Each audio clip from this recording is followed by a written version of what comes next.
हिमाचल किसान सभा के प्रदेश आह्वान पर जिला मुख्यालय नाहन में किसान सभा की ओर से फॉरेस्ट राइट एक्ट लागू करने और फॉरेस्ट कंजर्वेशन एक्ट में संशोधन करने की मांग को लेकर डीसी सिरमौर के माध्यम से प्रदेश सरकार को ज्ञापन भेजा गया। मीडिया से बात करते हुए किसान सभा का प्रतिनिधित्व कर रही जनवादी महिला समिति की पूर्व प्रदेश अध्यक्ष संतोष कपूर ने बताया कि आज मंडल स्तर पर किसान की मांगों को लेकर प्रदेश सरकार को मांग पत्र भेजे जा रहे हैं। इसी कड़ी में जिला मुख्यालय नाहन में भी डीसी सिरमौर के माध्यम से किसान सभा की ओर से फॉरेस्ट राइट एक्ट को लागू करने और फॉरेस्ट कंजर्वेशन एक्ट में संशोधन की मांग को लेकर एक ज्ञापन सरकार को भेजा गया। उन्होंने बताया कि हिमाचल प्रदेश का 3/4 हिस्सा जंगलों में है। यही कारण है कि यहाँ के किसान अधिकतर जंगलों में बसते हैं और इन्हीं के बदौलत जंगलों का संरक्षण किया जा रहा है। परंतु फॉरेस्ट कंजर्वेशन एक्ट 1980 के तहत न्यायालय के आदेशों पर यहाँ पर रहे किसानों को बेदखल किया जा रहा है, जिसकी किसान सभा निंदा करती है। उन्होंने कहा कि जब तक फॉरेस्ट राइट एक्ट लागू नहीं हो जाता और फॉरेस्ट कंजर्वेशन एक्ट में संशोधन नहीं किया जाता, तब तक किसानों को यथावत रहने दिया जाए।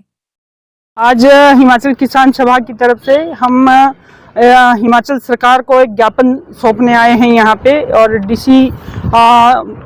ऑफिस के माध्यम से हमने ये ज्ञापन जो है हिमाचल प्रदेश सरकार को भेजा है, जिसमें पूरे प्रदेश का आज हमारा आह्वान था कि पूरे प्रदेश में जहाँ पे सब डिवीजन लेवल पर ये ज्ञापन जो है वो सौंपे जा रहे हैं और प्रोटेस्ट किए जा रहे हैं। तो इसी संदर्भ में आज हम यहाँ पे भी एक ज्ञापन देने जो है वो हिमाचल प्रदेश सरकार को सौंपने आए थे, और इसमें हम मांग कर रहे हैं कि ये जो हिमाचल प्रदेश के अंदर ज़मीनों का जो मुद्दा है, जिसमें साफ है कि हिमाचल के अंदर जो है वो 67% जो ज़मीन है वो वन भूमि है, और जो बाकी ज़मीनें हैं वो कहीं खाले में कहीं नाले में है, और जो किसानों के पास है वो 15% से भी कम ज़मीनें जो है वो किसानों के पास है। और उसमें भी जो है हिमाचल प्रदेश के अंदर वो हम देख रहे हैं कि पिछले लंबे समय से हाई कोर्ट के माध्यम से और फॉरेस्ट डिपार्टमेंट के माध्यम से एक जो हाई कोर्ट का एक किया जा रहा है, उसमें बोला जा रहा है कि जो ज़मीनें हैं उसमें किसानों की वो बेदखलियाँ करवाई जा रही है, जिसमें कब्जा बताया जा रहा है कि किसानों ने ज़बरदस्ती कब्जे किए हुए हैं। जबकि हिमाचल किसान सभा का मानना है कि ये जो ज़मीनें हैं ये ज़मीनें पुश्तों से लोग इन ज़मीनों में रह रहे हैं, और क्योंकि हिमाचल प्रदेश जो है वो एक पहाड़ी राज्य है, और पहाड़ी राज्य होने के नाते जो है वो हिमाचल के अंदर जो लोग हैं वो जंगलों में रहते हैं और जंगलों में ही अपना गुजर बसर करते हैं, और वहाँ पे जितने भी जंगल है वो जंगल जमीन किसानों ने बनाए हैं और किसानों ने ही जंगलों को बचाया है। ना तो फॉरेस्ट डिपार्टमेंट के पास इतना मैन पावर है कि वो जंगलों को बचा सके, और ना ही हिमाचल प्रदेश सरकार के पास इस तरह का कोई साधन है कि वो जंगलों को बचा सके। और इसीलिए हम मांग कर रहे हैं कि ये जो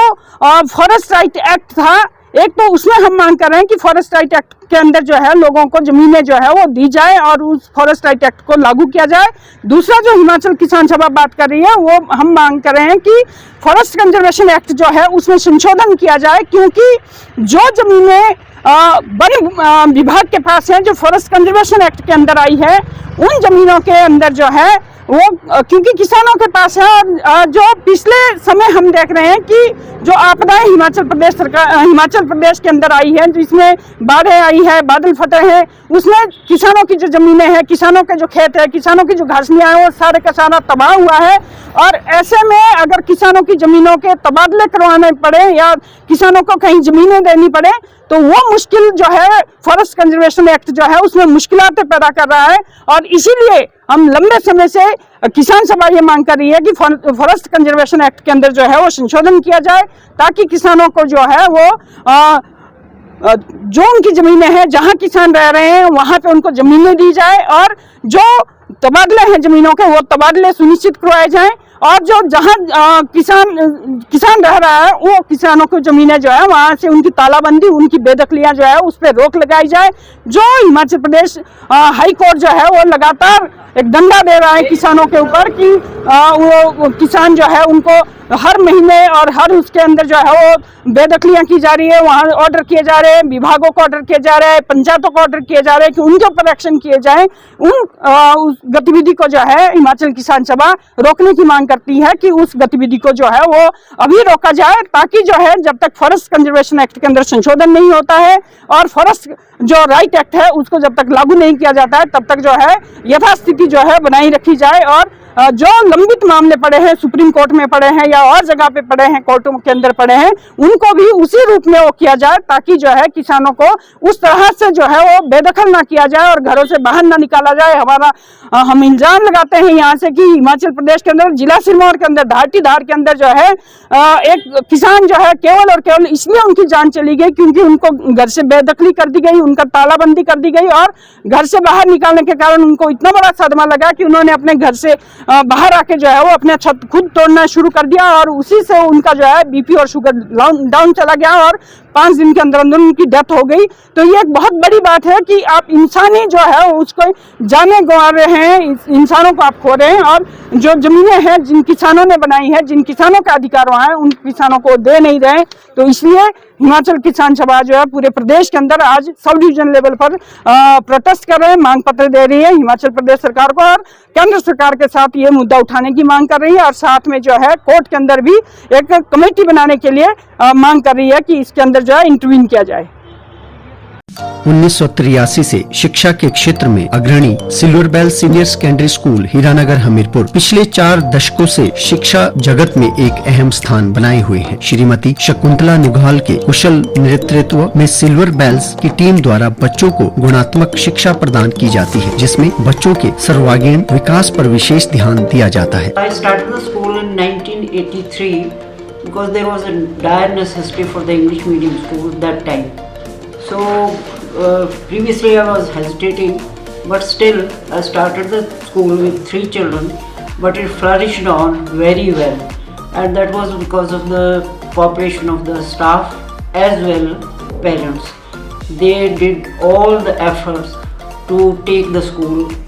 up and flourish it very well, and we excelled in all the spheres, cultural activities, outdoor activities as well as the education activities. Super magnet group की सहभागिता से सिल्वर बेल स्कूल में दी जाती है बच्चों को विभिन्न प्रतियोगी परीक्षाओं के लिए कोचिंग और नौनिहालों के लिए अत्याधुनिक सुविधा से युक्त बाल वाटिका की सुविधा भी उपलब्ध है। बच्चों के लिए स्कूल द्वारा ट्रांसपोर्ट की सुविधा 15 किलोमीटर के दायरे में दी जा रही है। गौरवमयी अतीत से सुनहरे भविष्य के निर्माण के लिए प्रतिबद्ध सिल्वर बेल्स स्कूल में आज ही अपने बच्चे के लिए सीट बुक करवाएं।